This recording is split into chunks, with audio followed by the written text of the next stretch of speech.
people are sinned and perhaps were born to be anxious, to be or not to be aside, middle-income families in China are obsessively concerned with the fast changes in their lifestyles.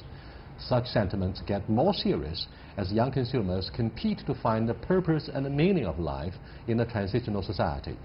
Their demand for justice and decency becomes insatiable as the authorities fail to provide sufficient public service and public goods during the period of a social and economic transformation. In short, is anxiety a pervasive syndrome of modernization? To answer these and other questions, I'm happy to be joined in the studio by Professor Li Jingzhao from Beijing Foreign Studies University, Zhao Miao, who is a partner of Angier Law Firm, and Professor David Moser, who is academic director at Capital Normal University. That's our topic. This is Dialogue. I'm Yang Rui.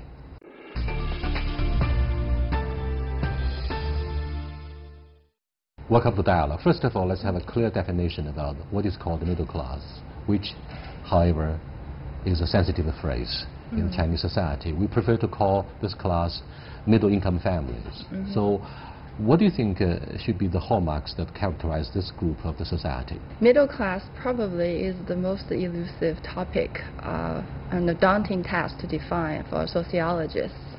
For convenient usage, most people just call it middle class, but actually if you define middle class qualitatively, quantitatively, scholars argue for different definitions.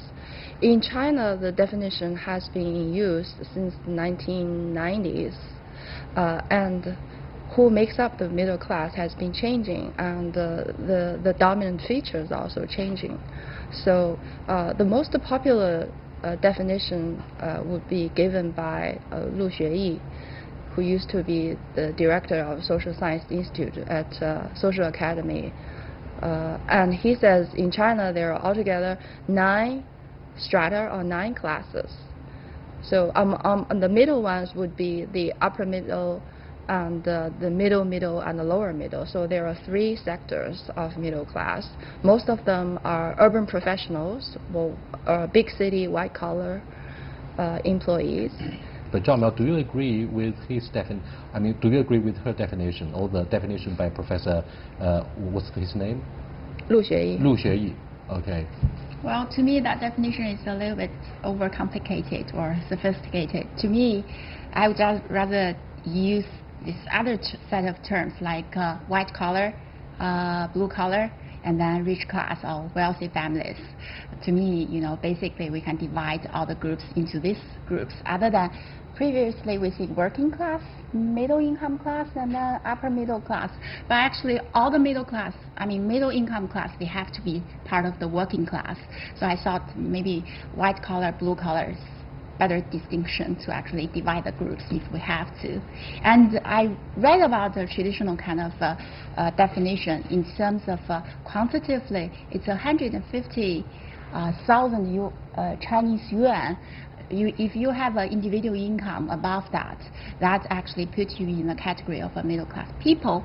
However, my opinion towards that, China is such a vast country. Probably in cities like second-tier cities like Sichuan, Chengdu, maybe Wuhan, that amount might be a good kind of line to define who belongs to the middle income class. However, if in Beijing, for example, quick one, like the interns of first year associates in our law firm, they actually have probably annual income of that much, but that only covers their very basic minimum need, like renting or a shared department, renting like 1 bedroom in a shared apartment, and then kind of their daily transportation, not too much taxi, like subway or public transportation. They don't have a family to high raise. Cost of living in Beijing. Yeah, that doesn't actually justify kind of a middle income class definition in cities like Beishang, Guangsheng. Okay, David, from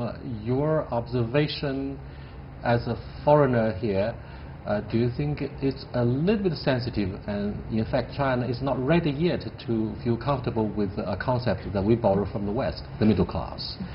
It's obviously a catchphrase in the vocabulary of Western political science. I wonder if this is very suitable for the Chinese national conditions. Well, the Chinese have different criteria and different words.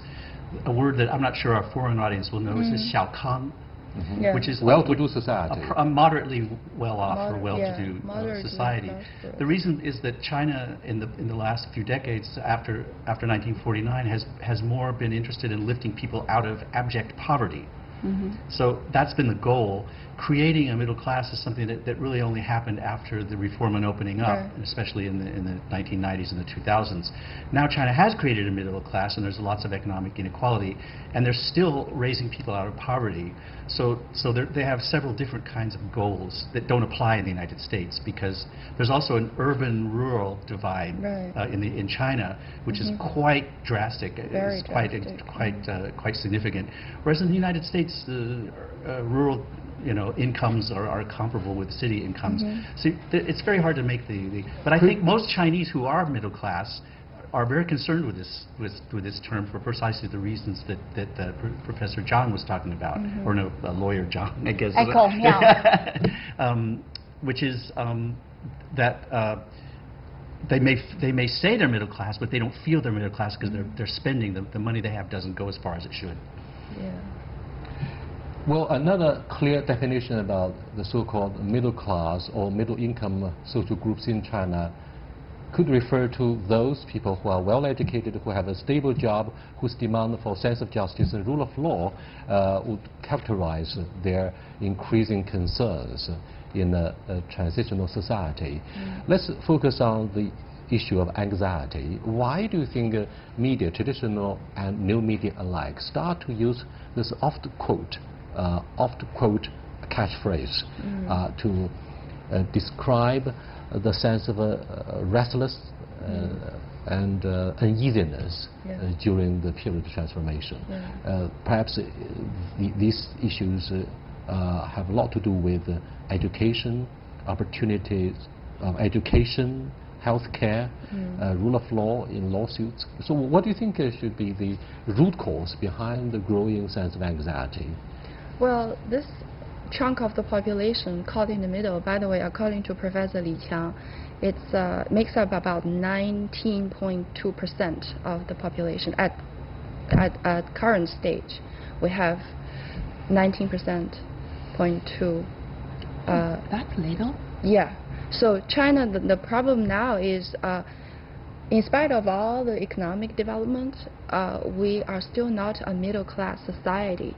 Middle-class society is very important, in which middle class should make up at least 30% of the population, because they are better educated.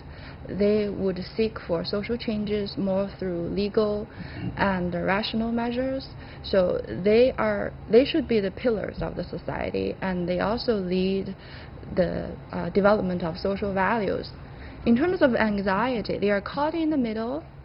Actually, I want to say that it's not just in China middle class has anxieties. Barbara Ehrenreich, a very famous American journalist and a sociologist, public sociologist, she wrote in 1990 a book, a very famous book called The Fear of Falling, an inner look of middle class life. At that time, she also pointed out that because of the structural transformation of American modernization and internationalization, the middle class in America were showing or demonstrating a kind of anxiety, and she puts it under the label, the fear of falling. And so do you, for example, David, attribute this part of the society in the United States to what is called deplorables, who are supporters of Donald Trump during the campaign? They feel that the status of the middle class is sinking fast due to deprivation of jobs, outsourcing of the American jobs, due to massive industrialization in emerging markets. Therefore, we have the anxiety of the American middle class, despite the glow of American dream. Right. In America, it's quite striking, actually, for a country that prides itself on its upward mobility. In the last 30 years... In Hong Kong, perhaps, the upward mobility becomes more difficult for the young graduates. Upward mobility has become very difficult in the United States. There has been stagnation. Much worse than Europe. For decades, for 3 decades. Since about 1980, when Reagan was in office, white middle American incomes have been almost flat. Right. almost flat. And meanwhile, costs of healthcare, costs of goods, costs of living, automobiles, everything has been going up and up. So these are indeed the people that feel crunched in the middle. Right. They see no way out of it. They see no way of going upward. And they Until don't perhaps the emergence of the Chinese cheap products, we provide the American consumers with cheap quality products, and yet Donald Trump wants to boycott Chinese exports to the United States. Donald Trump has got some right ideas, but he has the wrong diagnosis. If he were a doctor, he identified the disease, but he doesn't know how to cure it. Well, he's the author of Art of the Deal, and therefore the shock therapy concerning trade standoff between the United States and China. Let's look at... But he is right that the jobs that were there when my father's generation was there, disappeared. very, very good jobs that were lifetime jobs, are gone. They're absolutely gone. And so that's part of what the middle class is. You have to have a stable income, a good stable job, a pension, and so on and so forth. That's what's disappearing from the United States, right? Yeah, sectors, especially the workers working for big automobile and high industrial plants, were leading a confident and comfortable middle class life. But that kind of jobs may are I disappearing. challenge one of the points you raised earlier concerning the role the middle class plays in stabilizing the society?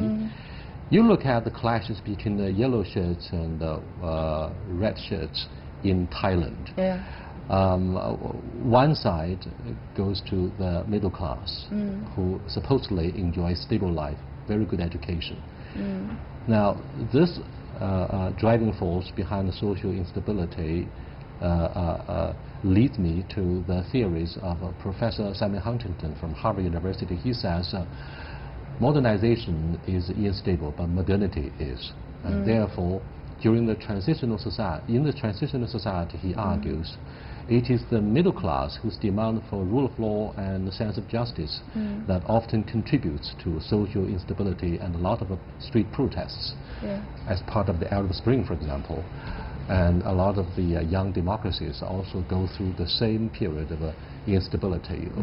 Therefore, your argument that the middle class seeks to have a stable society through legal and reasonable ways might be met or greeted with the counter arguments. Yeah, thank you for challenging me on that point. Thailand has been used again and again to compare in terms of the danger looming in China of middle income trap. Middle income meaning the per capita GDP will stagnate between $8,000 to $12,000. But Thailand is also used as a case where middle class is supposed to lead and supposed to ignite the working class, but in turn middle class chose to side with the upper class and the dominant class. And another different case that is not available in China is the competition of different military generals, the coups. So they didn't have, so in a nutshell, the problem in Thailand, in my opinion, is still the number of middle class is not large enough. And their number is small and they are relatively weak. And at the upper level, the military sector was too domineering.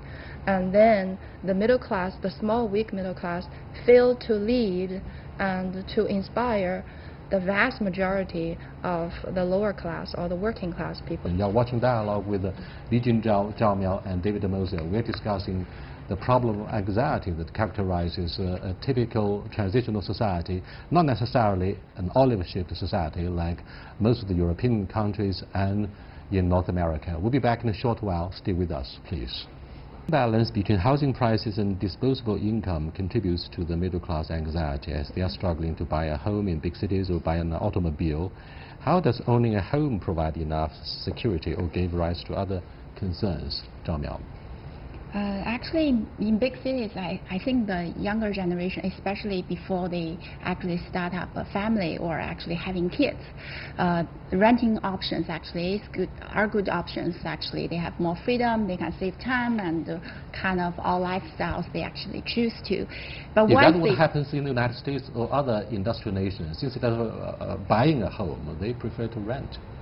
I think in other industrialized countries, that lifespan's actually longer. Even if they start a new family, even if they get 1 or 2 kids, it's not the time for them to actually starting to think about buying a home. But Chinese is like once they get out of university, that's probably one of the first 2 topics they're starting to talk about or think about when I'm going to get enough down payment and buying a house. But then it becomes so necessary. It's more like it then becomes a necessity once you start a family, especially where you get, starting a family, we have this mother-in-law driven kind of economy where, younger bachelors, they are kind of propelled to actually get prepared to get married before, after, or only if they actually have a kind of a house in big cities. And then in terms of the other need where they have to have a house, it's related to 户口, where you have to get your 户口rested in a personally owned home. And then once you have kids, the kids going to publicly funded kind of kindergarten, going to school, are all related to this 户口 thing, and also where you actually own a property. So that's why I think all the multiple factors actually kind of build up the current unhealthy kind of phenomenon in big cities. Yeah, and I also want to add on one point to, I agree with all the reasons you just mentioned. The cost of buying an apartment in Beijing and in other leading cities in China is ridiculously high. According to many studies, on average, it takes an American college graduate on average about 5 years to find the down payment for an apartment or a small size house. But in China, it takes a family whole lifetime saving to buy an apartment in first tier cities in China. Housing prices are indeed outrageous, but Right. Housing prices differ from country to country. Take Japan as an example. The moment you buy a property, prices start to drop. But in China, it's a kind of investment. So pattern of the consumer behavior differs from country to country, even in East Asia. Having said this, what about the sense of fears and insecurity, like quality of drugs and food? And we often have this sensational headlines that arouse public anger from time to time. David, what do you make of the typical Chinese problems? Well, China has a lot of problems. As a developing country, or it's now past that stage, but uneven development is a problem in China. You have open up new industries, you open up new sectors, but they're not well enough regulated, and you have all sorts of bubbles, market bubbles, and sort of distortions in markets, and lots of corruption. Because the rule of law is still being developed. And not environmentally friendly place in major cities during the process of industrialization, environmental decline, climate change. Right. There's the air quality, water quality. There's distrust of institutions. There's distrust of the police. There's distrust of even the courts because there's so much corruption. I think China has gone through a stage where the sort of what we call the easiest goals, the low-hanging fruit that you can use to create economic development have already passed. So in other words, the people who have gotten rich in the 1980s, where they call it the Baofahu, the ones who got the sort of instant millionaires, it's not easy to get rich as it used to be in China. So now the economy is slowing down. They're trying to build a middle class because they want to build a consumer economy. They want to make people start spending instead of saving so much money because the people are insecure. They want to save their money for children's education and for the health care and for retirement. But because there are so many these sort of distortions in the society, people don't trust. They don't know where to invest. They don't have anything to invest in except a home. So they'll buy a home as being the only property, the only thing that they can really invest in is property. And therefore, we have this constant problem of a faith or belief. Now, if you are enslaved by the sense of consumerism in a commodity society, then where's the faith? I mean, without the support of faith, you lose the purpose of life, the meaning as such. Hence, we have the growing sense of anxiety. What do you think of the importance of spirituality in a middle-class society? Well, the faith you mentioned is related to social policy, because people need to feel that their life is predictable. Their life plans and are within their protected. control. Yeah. So the government has realized that the disparity of income and the unequal distribution. So the government has passed the new laws and regulations a couple of years ago.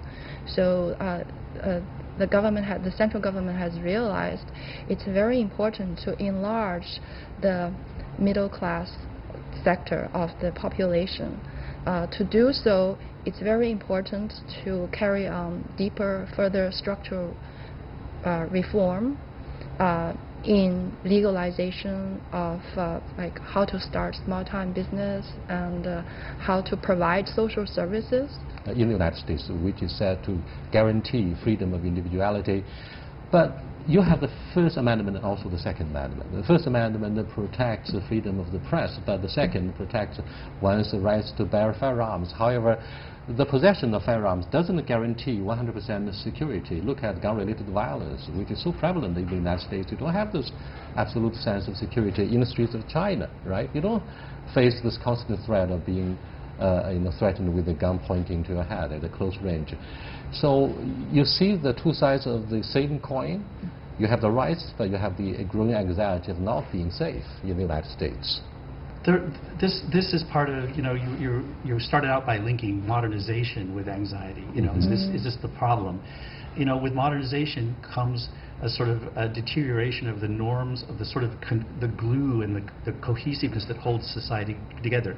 Families, churches, government institutions that people have, that have faith in. There's two uses of faith that you're using here. One is faith in the institutions, faith in other people. The other is a faith, like a religious faith. And those two things are both important to the functioning of a society. But the first one is more important in the way you're talking about. If people feel like they can't even go out in the street, right, then they're going to be afraid for their own safety. They're going to obviously want to get a gun. But they don't realize that if everyone has guns, then their safety actually goes down, not up, because of the too much readily available. Right. Guns. Let me follow up the points you dwell upon. One hallmark of globalization is a free flow of labor force or human capital in a commodity society. That's also true.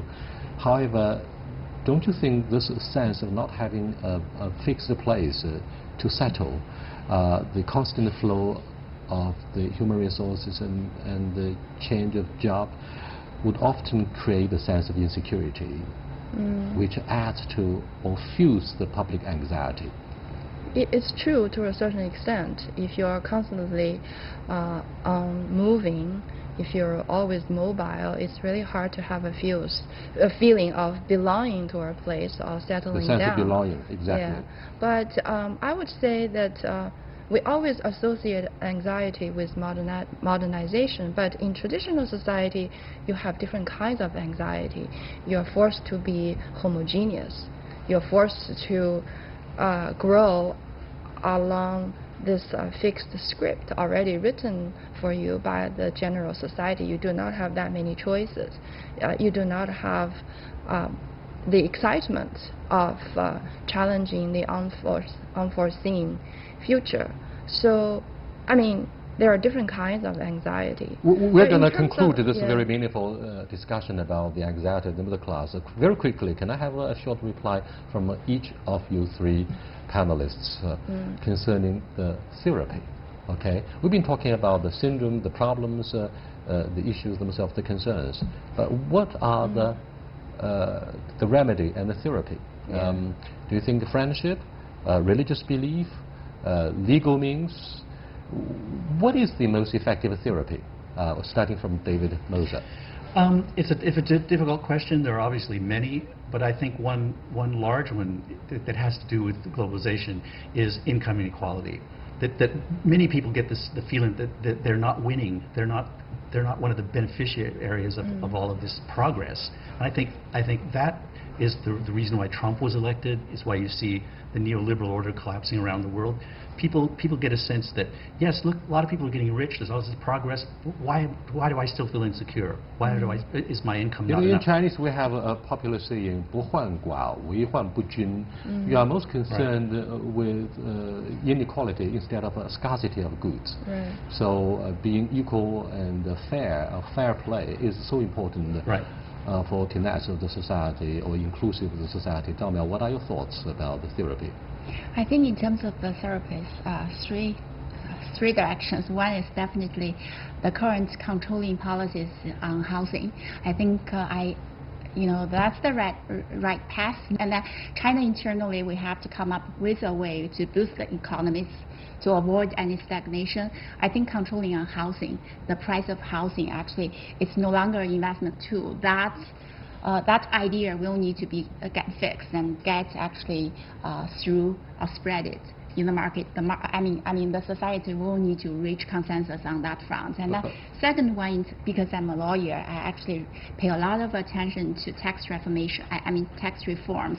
I believe this year the kind of revised Individual Income Tax Act, that actually is a good path as well. That actually helps a lot to improve the disposable income for middle class or middle income class people, because that's a more complicated and sophisticated or a good system there once we actually get it into law and get it implemented, because that actually take consideration into the kind of family burdens the middle income class actually bear. Previously, we have this withholding tax system there, where if I'm a bachelor, I own certain amount of money. You have a family, you have parents to support, kids to raise. We are paying the same amount of tax. Jin Zhao, do you think the following should be considered as the major therapy? Good education, stable job, health care, rule of law.